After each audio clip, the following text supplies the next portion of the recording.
Hello and welcome to News Center. With me, Parikshit Luthra.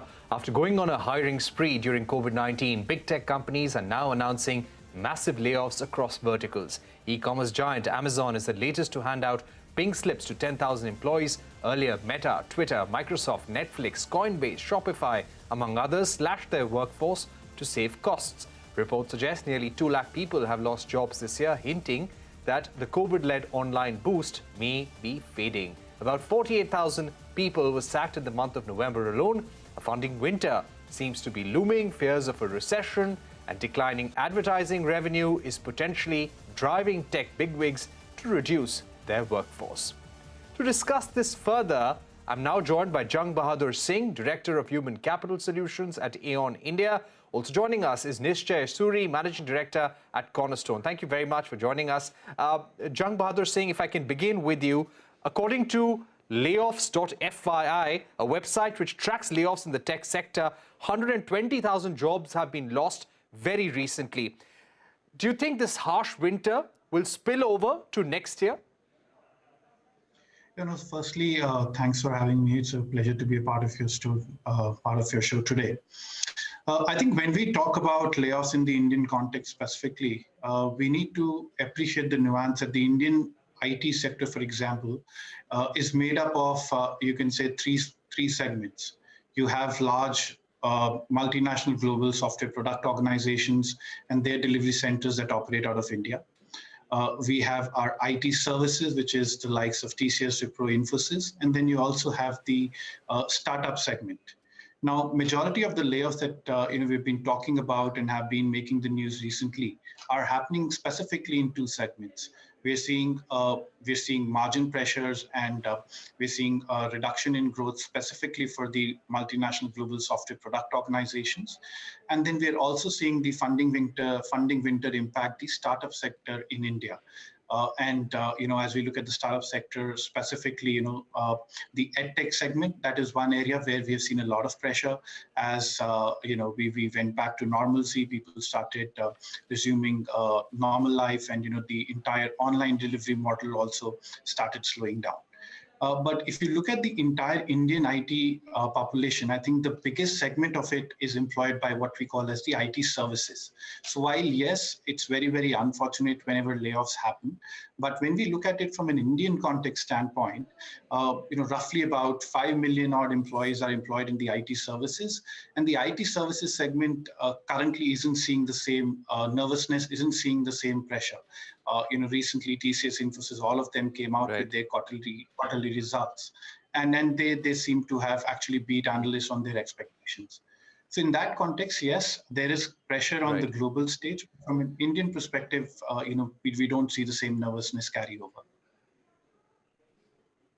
Right, but we do, Jung Bahadur, also see a slowdown in hiring across some of the big IT majors in India as well. Nishchay Suri, if I can come to you, I was just reading a report by Third Bridge where Scott Kessler says that companies are likely to spend less on high-tech gambles like virtual reality or driverless cars that may not pay off in the short term. Do you think this would be right in the Indian context as well for IT majors and the startups? Well, definitely, I would see this as cautious optimism, right, in terms of balancing the short term and the long term. Now, it's important that to remain sustainable, you still continue to invest in the right infrastructure, in talent. And even though we are seeing a slowing down as far as hiring is concerned, there is still growth.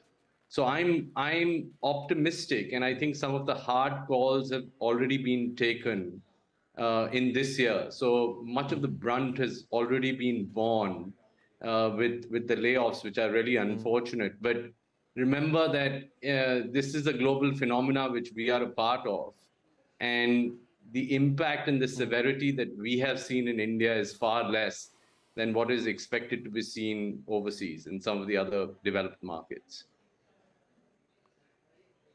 Right. Nishchay, if I would also ask you about the opportunities for those being laid off. Out of the 120 or 150,000 people who have been laid off across the tech sector in the world over the last few months, what would be the impact on India and people who are being laid off? What kind of opportunities or what lies ahead for them? The one big message I have is you have to continue to remain relevant, right? Given the half shelf life of skills, it's important that every individual take the responsibility and ownership to continue to remain relevant, which is invest in their upskilling. That's my, first golden message, that given that there is a flooding as far as the supply chain is concerned of talent, you would have to try and work harder on differentiating yourself. And there are still opportunities across sectors. So it's not to say that there is no job growth. The people are still hiring. A lot of the consulting firms have recently declared, again, hiring a number of individuals in hundreds. So my message would really be that organizations are going to be investing a lot more in upskilling and reskilling their own staff, given that they would have to remain relevant given the restructuring or remodeling of their businesses. And equally so, I think the ownership must fall upon individuals and employees, and even those that have been laid off, to not lose hope, to remain confident, and continue to invest in themselves during this period, because we know there is always demand for good talent. Right. Jung, if I can come back to you, across the board, all the companies which have recently laid off employees, be it Amazon, be it Meta, be it Coinbase, all of them have made two specific points. One, they overhired during the pandemic. And secondly, uncertain macroeconomic environment. If I would ask you to elaborate more on which are some of the roles within the tech industry which are likely to be impacted more. We've referred to some of them during the course of our discussion. Give us a sense, because there would definitely be some roles, some aspects of the tech business which would be probably redundant in the short term. Where do you see that redundancy in the system, in the Indian context as well?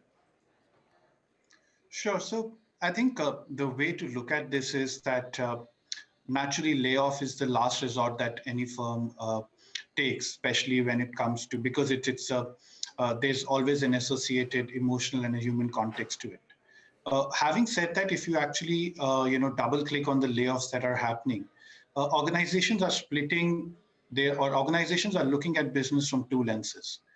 One is they are identifying areas wherein there is no direct impact in terms of sustainability of the business itself. So which means roles which are more ancillary, roles which are more operational in nature. A lot of the layoffs that specifically, for example, happened in the EdTech segment were customer-facing roles or customer service roles, whereas the top talent, especially on the technology side, individuals skilled on digital skills, those weren't the roles that were immediately laid off.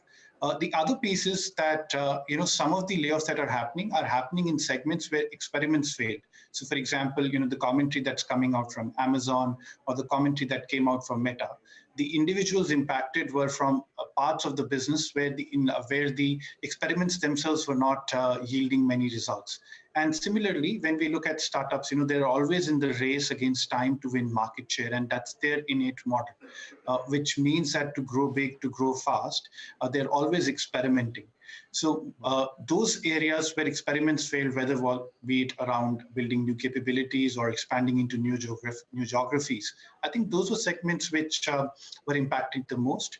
But if I were to lay down, say, and be very, very skill specific, I think the last resort was to look at, folks who are building platforms. So folks that we say, for example, full stack developers, front end guys, people who are on the decision sciences. I think those were the roles which were looked at last resort. Right. But roles which are more quote unquote OPEX in nature, roles which are more aligned to customer service, where you could automate to a certain degree, or for that matter, even outsource. I think those were what we're seeing is that those are the roles that were the first to get impacted by the downsizing that we're seeing in the industry. Okay.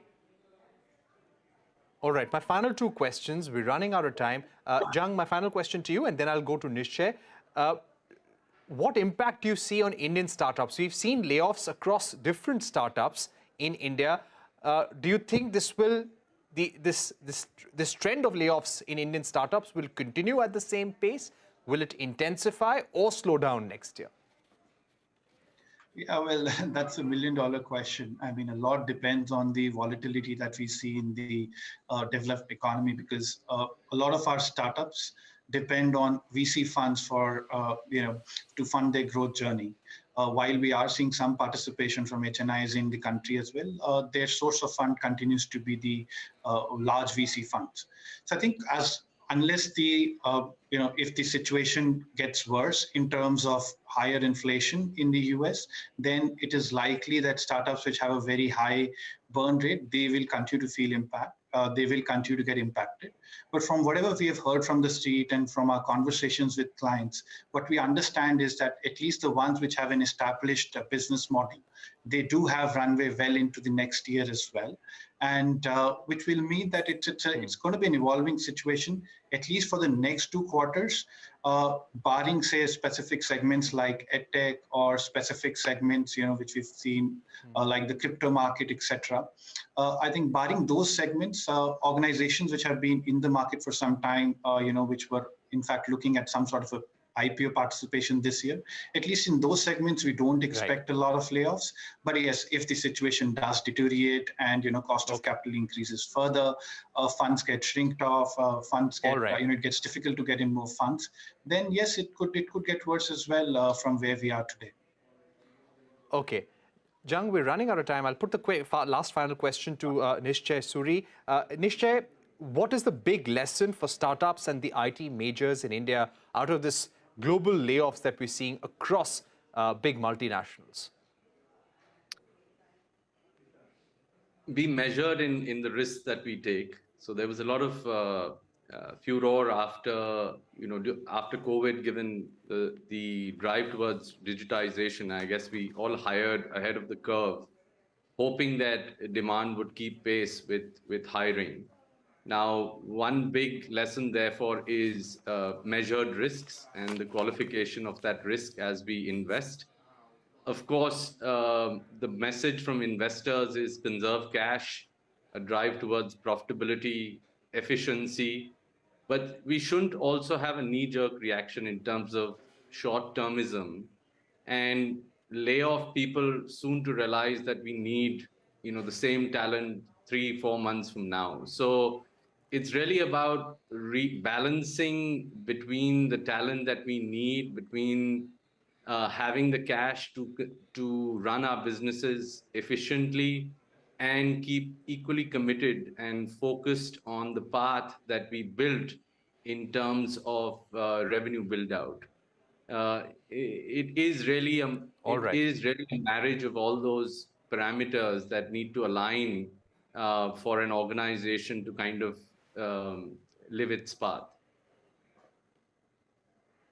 All right. Thank you very much, Nishchay Suri, Jung Bahadur Singh, for joining us, giving us your view on whether this harsh winter for the tech sector will continue and what is some of the brighter points for those who have lost out in the tech industry right now. Thank you once again for being with us. We're going to take a short break, but coming up, pet owners in Gurugram are worried after the District Consumer Forum directed a ban on 11 dog breeds, which included American Pit Bull Terriers and Rottweilers. We speak to animal welfare activists on the other side. Don't go anywhere.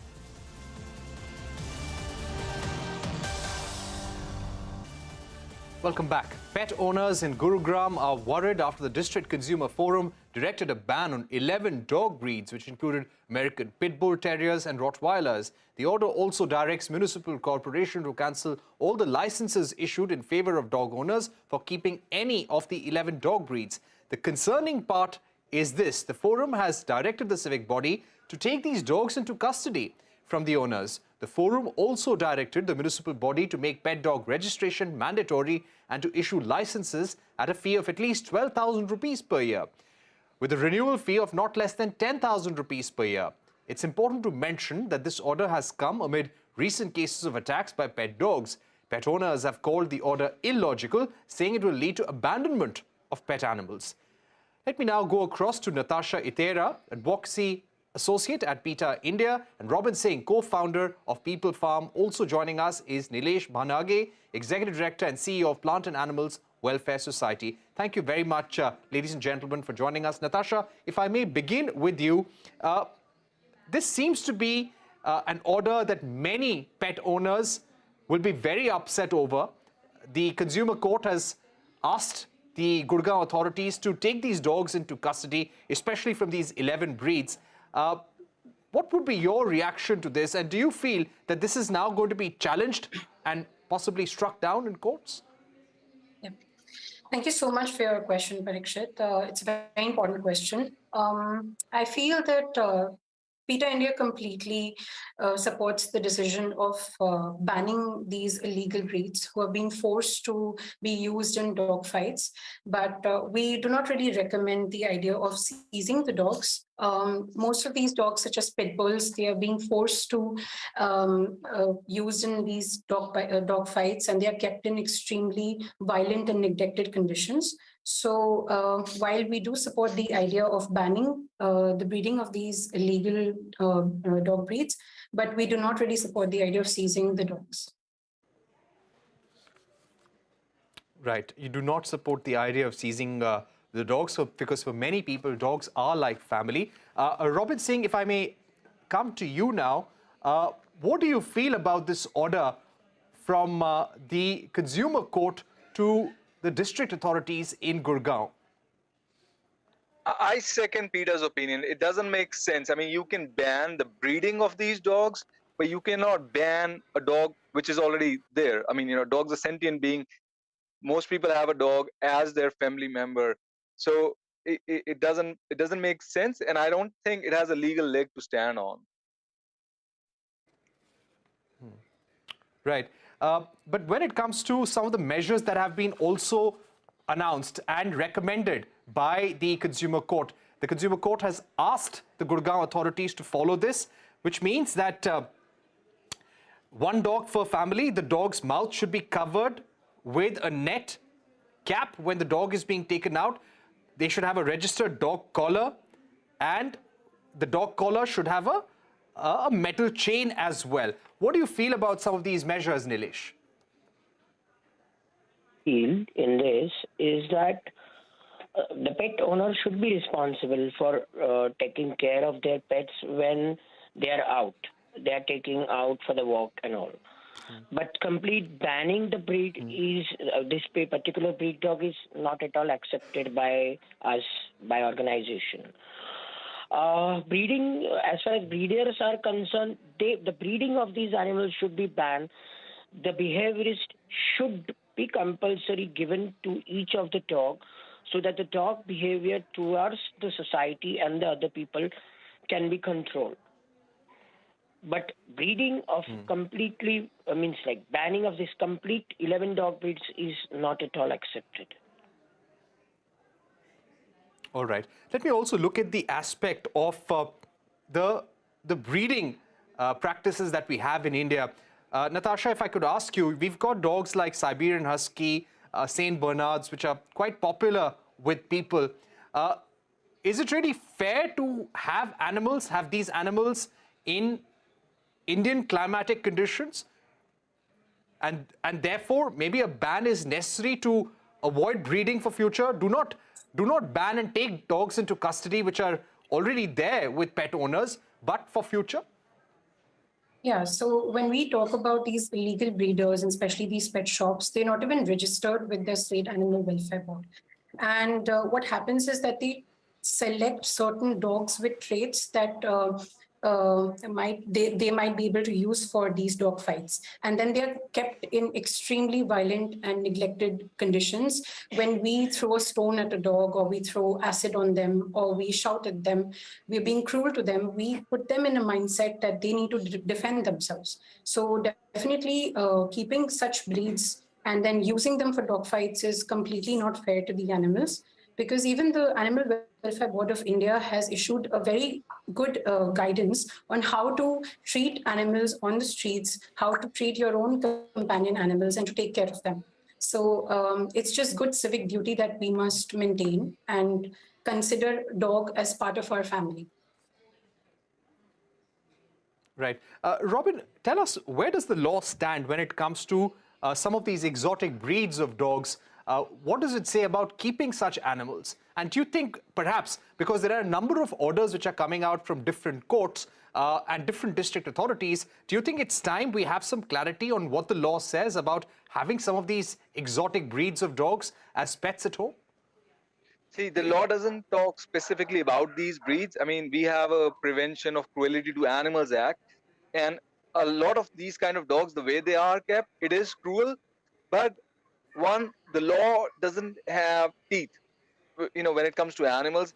And then the other thing is the execution. There is nobody cares what is happening to an animal behind a wall, because when you go to a police station and you say, hey, this guy is keeping this dog for dog fights, or they have a Saint Bernard and in Delhi, I mean, that's just cruel, downright cruel. Police doesn't take any action. So we need stricter laws, we need more specific laws, and our law and our police needs to be made aware of these laws. Right.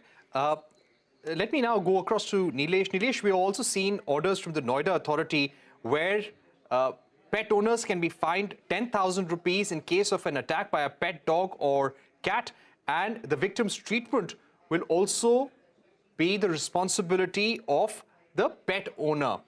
How do you think these measures will really affect people, and do we need more clarity in laws on what kind of breeds can you actually keep, what kind of breeding practices cannot be there in the country, what kind of dogs cannot be bred? India have got a largest population of the street animals, like stray dogs. We call it Indian Pariha dog. So it's appeal to the all viewers and to the listeners of this to adopt an Indian dog instead of adopting a breed dog. Indian dogs are also a breed apart. And as far as this law is concerned, there is no much provision of the stringent punishment as per the Prevention of Cruelty to Animals Act, which was actually made in 1960. So we need a stricter law. There is a bill which is pending, and the bill is pending at the Parliament, which is the Animal Welfare Act, and it's still not passed. So we need a stringent law to deal with this. Now, as far as this ban is concerned, when in the putting the fine to the pet owner becomes illegal because there is no such provision. But ethically, the pet owner should give the treatment to the persons who got caught or got bitten by the dog or the cat or whatever. So it is ethically, all right, the owner should take care of such incidences, or when they are taking the dog for the walk, it should be on leash. If the dog's behavior is aggressive, then they put a muzzle on the face of the dog. Okay. All right. We've run out of time, but Nilesh, Robin and Natasha, thank you very much for joining us here on News Center, telling us your reactions to Gurugram's decision to ban 11 dog breeds and take the dogs into custody as well. With that, it's a wrap on this edition of News Center. Thank you for watching. Goodbye.